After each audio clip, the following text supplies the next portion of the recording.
Hello and welcome back to the NBA DFS Slate Breakdown for Friday, January 3rd. We made it to the end of the first week of January. We're here. We're going to be breaking it down. We got 9 games on FanDuel. We have 7 games on Draftkings. The late games are not on Draftkings, but we'll cover all of them. Now, I am your host, Tyler Wiemann at FlatTyler83 on your DFS sites and Twitter. Now, come join us at LineStar. There is a 7-day free trial through Android or iOS app stores. Download us that way. If you've never tried us out, get access to that 7-day free trial. And it does give you access to the apps and the website. Now let's dig in to the slate as a whole here, position by position, as always. And let's dive in. All right. 26% owned, Keon Ellis, 4,100 versus Memphis. This is one of the late games, so he is not on DraftKings, but I do like some Keon Ellis on FanDuel. He played 38 minutes last game. He's not going to be a very high usage guy in this lineup, but he's cheap enough where he can absolutely get there. The only issue there is that he does kind of need to get there with some steals and some blocks. He is a defensive guy. It's not likely that he's going to take many shots. So if he's going, 30 plus, it's because he has a bunch of steals. The only issue with that is that Memphis is generally pretty good about taking care of the ball. So it's not a great steals and block spot, but he could still potentially get there. He is very solid on D and can definitely do it. So I'm interested in Keon. I'm going to have some, but do temper some expectations there. Next, we got Chris Paul, 6,400, 22% owned. He's in a good spot. There's no Jeremy Sochan, so he should have the ball in his hands a little bit more. Jeremy is a very good rebounder and passer, so it does hurt the offense a little bit not having Jeremy out there, but CP3 is solid. He's in a good spot versus the Nuggets, who haven't been great versus point guard. They're 27th overall. Meanwhile, CP3, 1.05 fantasy points per minute, and definitely gets a little bump versus Detroit. Jalen Suggs, 7,700, 21% owned. I think this is absolutely wild. I think he's too high priced and too high owned, personally. Can he get there? Yes. Does he have ceiling occasionally? Yes. But he also has a very low floor for his price, and I think his most likely outcome is mid-30s, and at almost 8K, that's not going to help you, and that's absolutely pretty much going to bury you. He is priced at his ceiling, and that is my worry, and why I'm pretty much not really going to be going there at all. DeJounte Murray, 8,400, 20% owned. I would way rather go to Murray in this situation. Just look at the pricing of both these guys, the history of what these guys have been doing. Murray, consistently in 40s. Suggs, consistently mid-30s. They're not priced that much differently, and DeJounte Murray has a better matchup versus the Wizards. Both teams are dealing with plenty of injuries, and I would way rather Murray at lower ownership than Suggs. Malik Monk, 6,400. There's no Keegan Murray, and that's why Kings players are getting a bump here. Now, Keegan Murray is not a huge usage guy, but you expect maybe a couple extra minutes, to the starters, and we know Malik Monk has a huge ceiling when he gets it going. I'm fine taking some chances at 6,400 here. If you see his starts, a lot of them have been around that mid-30s area or above. And I'm fine going back to that with Malik Monk here. Next, Stefan Cassell, 4,400. He is going to be chalky today. I think he ends up higher than 14% owned. He's just too cheap for the role that he's going to play. When he was a starter earlier in the season, he was consistently flirting with 30. Now you have a guy that was consistently flirting with 30 at 4,400. People are going to be on him, as I will as well. Next pivot, Cade Cunningham. All right, so you were telling me we got Cade Cunningham without Jaden Ivey, one of the highest usage teams on usage guys on the Detroit Pistons, and they're in just a smash spot versus the Hornets. and people don't want to go to Cade Cunningham. I don't understand it. I am going to go here. There's big time upside at 9,700. He can hit the 60s. More usage should be his way. His minutes should be a little bit more solid. And it does look like LaMelo Ball is going to be back for the Hornets, at least. He was at shoot-around this morning. They might be missing Brandon Miller. I do really like Brandon Miller in this spot, but regardless, at least Ball should be back. It's a very interesting spot for Cade Cunningham, and I'm definitely looking to get a little bit of him in this spot. Now, going over to point guard on DraftKings. We got Cassell, 35%. He is only 3,400. Absolutely hammer that. That's just great chalk. I mean, he's too cheap here. You're talking about a guy that at this price is hitting, 8x consistently in his starts with the ceiling of 10, 11, 12x. I would have a ton of him on good old DK. Westbrook, 6,600. I'm fine having some. He has that big time upside even in the starting lineup here. He's playing solid minutes, and he's definitely a force for this Nuggets team. There's just big time volatility here. So he's either going to be around 30 or, mid 40s. Like, there's not much middle ground for him, but I definitely like him. He's playing some great ball, really hustling and getting after it. So fine to go there. Cade Cunningham we talked about, and on to shooting guard for FanDuel.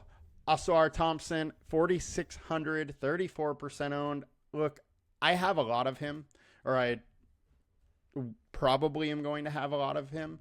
My issue here is his minutes. So 24 and 25 the last two games. One start, he played 27 minutes.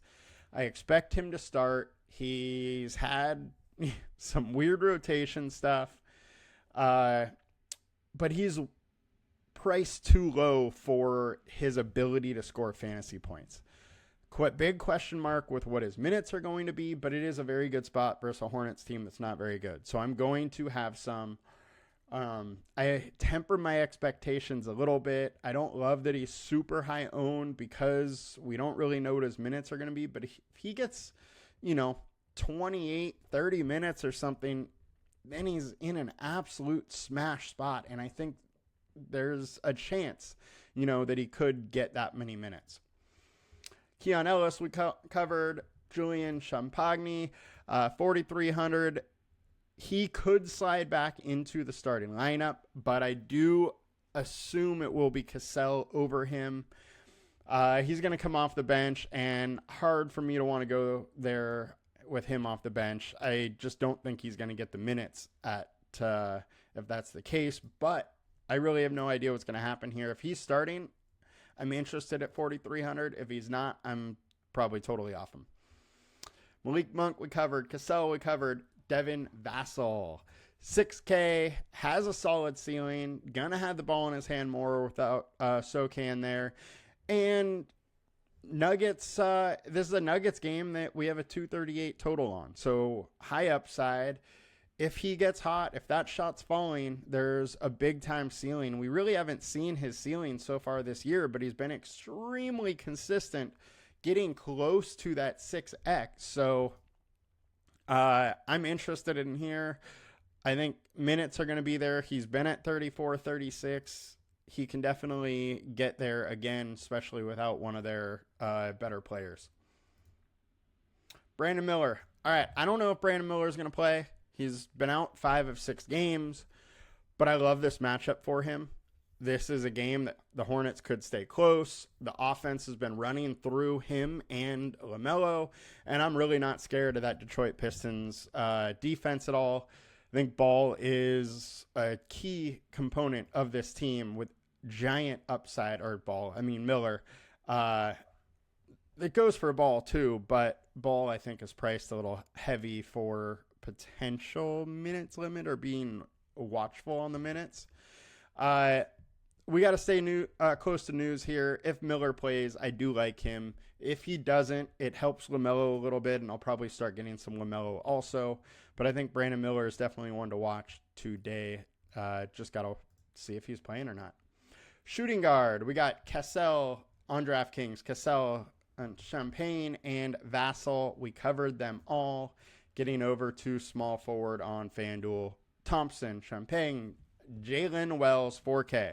Okay, Wells is 4K. He's getting some love, and I think he's getting too much love. The reason being is he doesn't really have that much ceiling. Yeah, Ja Morant is out, but he it's not like it gives Wells a huge boost. They still have a ton of other stars. He's, a fourth option on this offense with the starters, and his usage is just low.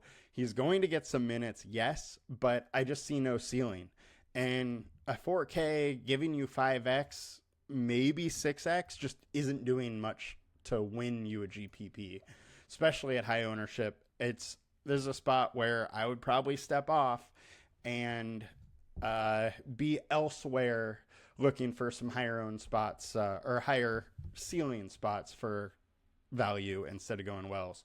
LeBron James, 9,600. AD does look like he's back. He is probable today, so not loving James, but fine if you want to get there a little bit. And DeMar DeRozan is the pivot that I want to talk about. He's only 8K. He's 7,100. Most of the season, he's been around 40 fantasy points. And at 7,100, I'd absolutely take that. The other thing is the Grizzlies haven't been great versus the power forward. DeMar DeRozan likely starts at the power forward spot, and he's going to see some big-time minutes, and he has a big-time ceiling. So very interested to go to DeRozan here. Small forward on DK, we got Thompson, we got Keldon Johnson, and Champagne. Keldon Johnson is an interesting one. I think there is a potential for him to pick up a couple minutes without Shohan. If that's the case, at 4K, he becomes very interesting. He's a guy coming off the bench in 24, 26 minutes, could push for 30 fantasy points. And at 4K, I'm interested in that. Don't love the high ownership because he's likely to come off the bench, not start. And, minutes will totally vary, but somebody that should at least draw some attention. And we covered everybody else there, so we'll get over to power forward on FanDuel. Domantas Sabonis, 30% owned. He's in a good spot versus Memphis, so I'm fine having some Sabonis. I do think 30% is a little high for him, though. We've covered him a lot before, and he's super consistent, but it's just those ceiling-type games aren't there very often. So he's 9,500. He's chalky. But Cade Cunningham, who's 9,700, is going under-owned. And while Sabonis more likely is high 40s than Cade, Cade is more likely high 50s than Sabonis. And we're playing a GPP game here. I would rather the Cade high 50s potential than Sabonis's, high 40s, maybe 50 kind of area that he lives in. So that's my only worry with Sabonis. I'm going to have some, but I'm not getting 30%. Wemby, 11.8K, 20% owned. I'm probably going to have a lot of Wemby in this spot. I like it versus the Nuggets. They're 23rd versus center. He's had some big games versus them before. And, Jokic's on the other side. They gotta have somebody to slow down Jokic. And why not somebody that's a little bit quicker and longer? So I like Wemby in the spot for sure. LeBron, not too interested in. Jaren Jackson, I'm fine. I'm going to get some of him at 8,500. There's huge ceiling without Ja. He's at some crazy, 1.43 fantasy per minute over the last 20, 1.47 over the last 5. Without Ja, he's at 1.49. I don't think that's a sustainable rate, but he's playing really well, has a big-time ceiling, so I'm fine getting some Jaren Jackson here. Pivot-wise, Goga. He's 7.5K. This price is getting up there real high, but it's a great spot versus the Raptors, who are 22nd overall versus center and allow a ton of rebounds, allow a ton of points in the paint. Then he's going to add in a couple blocks, and it's a pretty interesting spot for me. I'm going to be getting some Goga for sure. Another power forward pivot is Jabari Smith, 5,100. This is a little rough here, but Celtics versus power forward is the most logical spot to attack the Celtics team. The other aspect is Terry Eason is doubtful, which just gives more of a floor for Smith's minutes and gives him that chance for 34, 35 minutes. When he's getting 34, 35 minutes, he generally does pretty well fantasy-wise. So at 5,100, you're giving me a guy with a good chance of 6x, and I got to take some swings at that. If he has a ceiling game, he's going to be low owned and can get you 40, 50 points. Now, ceiling versus the Celtics isn't that likely, but hey, Julius Randle just did it. Why can't Jabari Smith? Well, I know they're not in the same category as far as players. They can both kind of get it done. Power forward on DraftKings, Thompson, Keldon Johnson, Tobias Harris. 4,900 for Tobias is super interesting without Ivy. He does get a little bump up in a fantasy points per minute. His minutes are likely more secure. While he's been playing 31, maybe he goes up to, 32, 34 instead of 30, 31.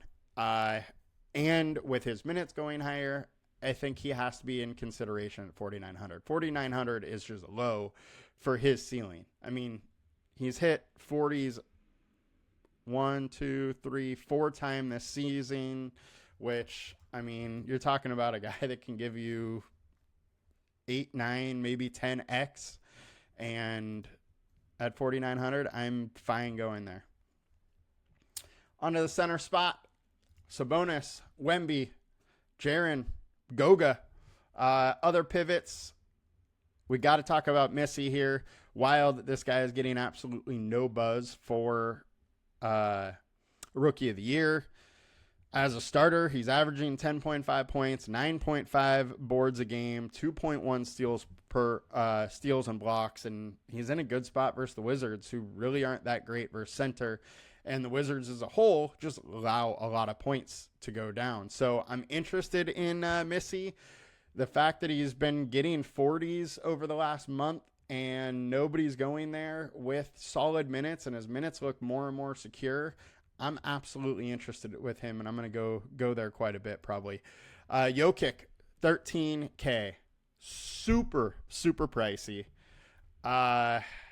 He has a huge ceiling without Aaron Gordon. He has a huge ceiling always, but without Aaron Gordon, the ceiling is higher, the floor is higher, and I think you got to be interested in him versus Wemby and the Spurs in a 238 game. It's also in Denver, where Denver is better. Definitely intrigued to go here, but at this time I'm getting more Wemby. I may switch that if more value comes up, but I'm interested in Jokic for sure, especially going that low owned. If Wemby is high owned, there's additional leverage there. Can't pay up for 2 center spots. Center on DraftKings, Jokic, Wemby, Mark Williams. Mark Williams is super intriguing. 5,500. He's a guy that's at 1.49 fantasy points per minute so far, or starts over his last 20. Just played 31 minutes after being stuck to like 22, 26. I don't expect him at 31.